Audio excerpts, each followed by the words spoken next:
Hello friends, आज की video में हम लोग करने वाले हैं writers of fiction during the federation year friends. और मैं आपसे एक खुशी शेयर करना चाहती हूँ फ्रेंड्स। तो वो क्या है कि मेरे आज 200 सब्सक्राइबर्स कंप्लीट हो गए हैं और ये सब आपकी सपोर्ट से हुआ है। मेरे लिए ये बहुत बड़ी अचीवमेंट है और क्योंकि मैं अभी बहुत छोटी यूट्यूबर हूँ, तो मेरे लिए 200 सब्सक्राइबर होना कोई कम बात नहीं है। तो बहुत बहुत धन्यवाद आप सबका, सब सब्सक्राइबर्स का। तो फ्रेंड्स, आज की वीडियो में हम लोग करने वाले हैं writer of fiction during the federation year. तो फ्रेंड्स, इससे पहले हम लोग जान लेते हैं कि फिक्शन का क्या मीनिंग होता है और नॉन फिक्शन का क्या मीनिंग होता है। मतलब फिक्शन और नॉन फिक्शन के बीच में हम लोग जो है वो डिफरेंस देख लेते हैं फ्रेंड्स। तो यहाँ पे जो फिक्शनल वर्क होते हैं, जो फिक्शन होते हैं, ये इन्वेंटेड वर्क होते हैं, मतलब काल्पनिक वर्क होते हैं। और ये जो होते हैं जैसे नॉवल, शॉर्ट स्टोरीज, पोइम होते हैं, ये जो वर्क्स होते हैं ये फिक्शनल वर्क होते हैं। दूसरी तरफ अगर नॉन फिक्शन की बात करें तो ये जो वर्क होते हैं ये फैक्चुअल इंफॉर्मेशन पे बेस्ड होते हैं, रियल इवेंट्स होते हैं, इसमें रियल पीपल होते हैं।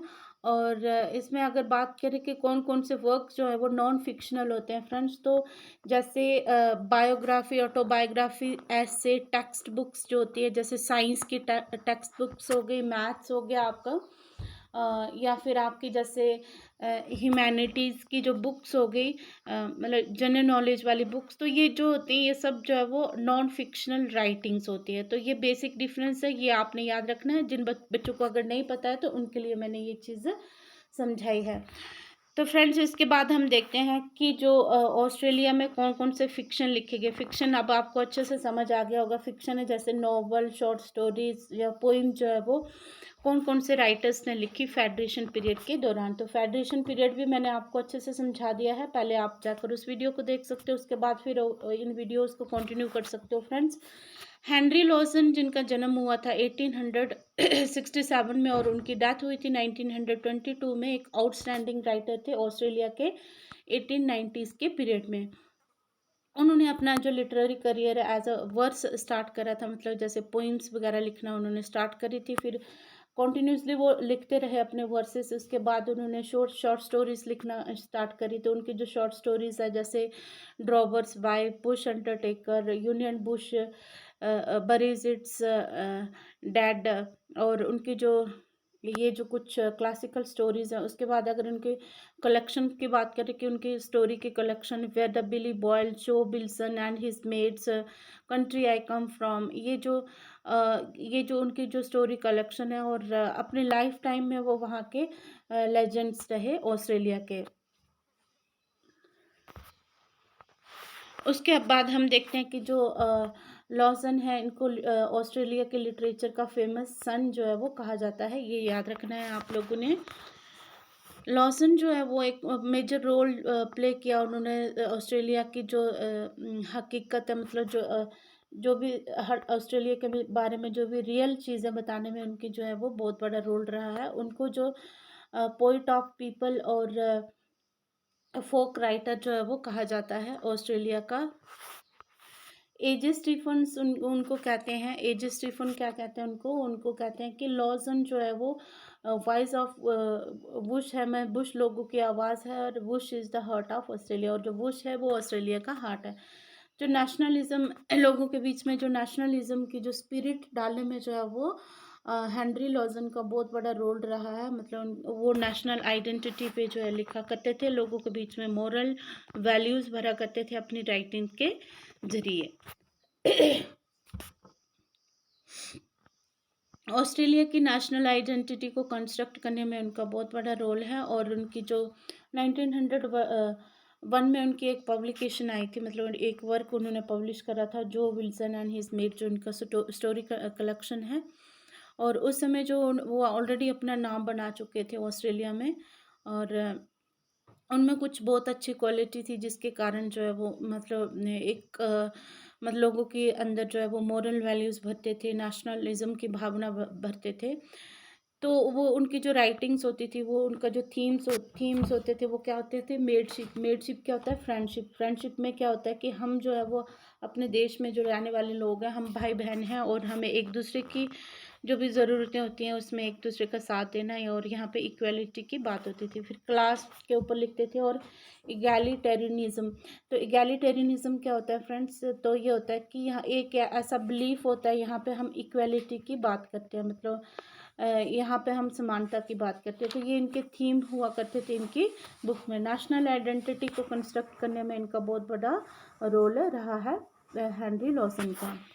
तो उसके बाद देखते हैं मिल्स फ्रैंकलिन। तो मिल्स फ्रैंकलिन जो है एक वुमेन राइटर है फ्रेंड्स। तो ये बहुत ही फेमस वर्क है इनका, जिसको हम लोग पढ़ने वाले हैं इस अपनी सिलेबस में। तो माय ब्रिलियंट करियर है, जिसके ऊपर मैंने नोट्स ऑलरेडी अपलोड कर रखे हैं, बट मैं आपको फिर से ये वाला टॉपिक अच्छे से करवाने वाली हूँ। तो मिल्स फ्रैंकलिन जिनका बॉर्न हुआ था 1879 में, और उनकी डेथ हुई थी 1654 में। मिल्स फ्रैंकलिन जो है एक बहुत ही डिस्टिंग्विश्ड राइटर हैं। जो 20th सेंचुरी के जो स्टार्टिंग के डेकेड्स हैं, उनमें जो सबसे शानदार जो है एक राइटर रही है, वुमेन राइटर है, मिल्स फ्रैंकलिन इनका नाम है। और इन्हीं के नाम पे एक ऑस्ट्रेलिया में लिटरेरी प्राइज़ भी दिया जाता है। और इसके बारे में ये बताया गया है कि अगले यूनिट में हम बहुत डिटेल में पढ़ने वाले हैं, मतलब इनके 2 यूनिट जो है वो इन्हीं पे बेस्ड है। फ्रैंकलिन जो है उन्होंने बहुत सारी नॉवेल्स लिखी, लेकिन पहले वो सिडोनिम से लिखा करती थी, ब्रेंट ऑफ बिन बिन। तो सिडोनिम क्या होता है फ्रेंड्स? जब हम किसी दूसरे नाम से अपने वर्क्स को छापते हैं। जैसे मैं अगर कोई वर्क लिख रही हूँ, जैसे नॉवल लिख रही हूँ, पोइम लिख रही हूँ, तो मैं अब वहाँ पे आशिमा नहीं लिखूँगी, बल्कि किसी और नाम से, मान लो मैं तन्नू के नाम से वहाँ पे छापती हूँ, तो तन्नू मेरा जो है वो सिडोनिम हो सकता है, और आशिमा मेरे जो हो सकता है, मेरा जो है वो रियल नेम है।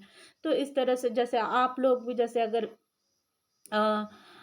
आप में से भी कोई अगर अपना वर्क लिखता है, तो वो अपना रियल नाम नहीं वहाँ पर डालता, कुछ और नाम से उसको छापता है, तो इसको बोला जाता है सिडोनिम। तो वो बहुत देर तक जो है ब्रंट ऑफ बिन बिन के नाम से जो है वो छापती रही। उसके बाद फिर उन्होंने बाद में जो है अपने रियल नाम से जो है वो छापना स्टार्ट करा था। तो यहाँ पे हमने बताना कुछ नॉवेल्स हैं, उनकी फेमस नॉवल है, जैसे ब्रिलियंट करियर जो 1901 में आई थी उनकी, एवरीडे फोक एंड डॉन 1909 में आई थी, older swagger 1936, my career goes बंग 1946। और मिल फ्रैंकलिन जो थी, उन्होंने बहुत सारे जो ईयर्स थे वो यूएसए में और इंग्लैंड में स्पेंड करे थे। और रॉबर्ट डिक्सन उनको ये पॉइंट आउट करते हैं कि जो मर्फी जोसेफ मर्फी जो कि एक राइटर है, इनको आगे पढ़ने वाले हैं, उन्होंने उनसे अर्ज की थी, रिक्वेस्ट की थी कि वो ऑस्ट्रेलिया को ना छोड़ें, और वो अपने टैलेंट का जो यूज़ है वो ऑस्ट्रेलिया को डेवलप करने में, ऑस्ट्रेलिया का जो ट्रेडिशन है, उसका लिटरेचर है, उसको डेवलप करने में यूज़ करें। तो बहुत ही हम देख सकते हैं कि कितनी शानदार जो है वो राइटर रही होंगी, कि उनके मतलब उनसे रिक्वेस्ट करी गई कि आप जो हैं वो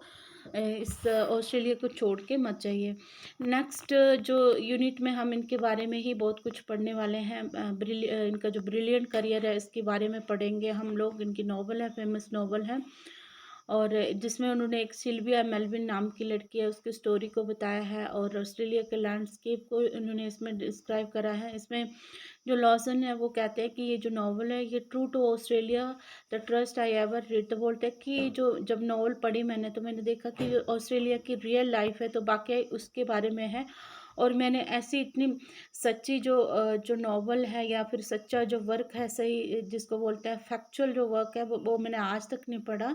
novel has a strong feminist orientation. अगर इसमें हम देखते हैं तो इस नॉवल में स्ट्रॉन्ग फेमिनिस्ट ओरिएंटेशन है, यहाँ पे जो वुमेन को जो है वो पोर्ट्रे किया गया है, और उनके इश्यूज़ को जो है वो क्या किया गया है, एड्रेस किया गया है।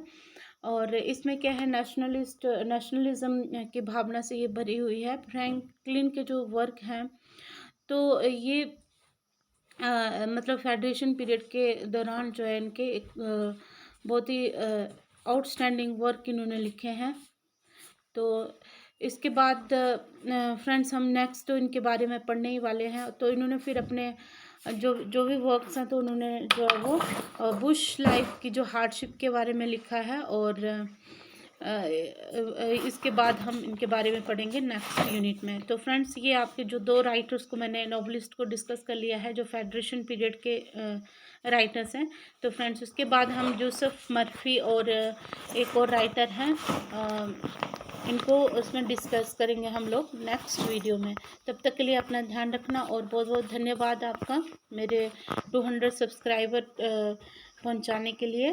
तो मिलते हैं एक नई वीडियो में, तब तक सब लोग अपना ध्यान रखिएगा। Thank you very much.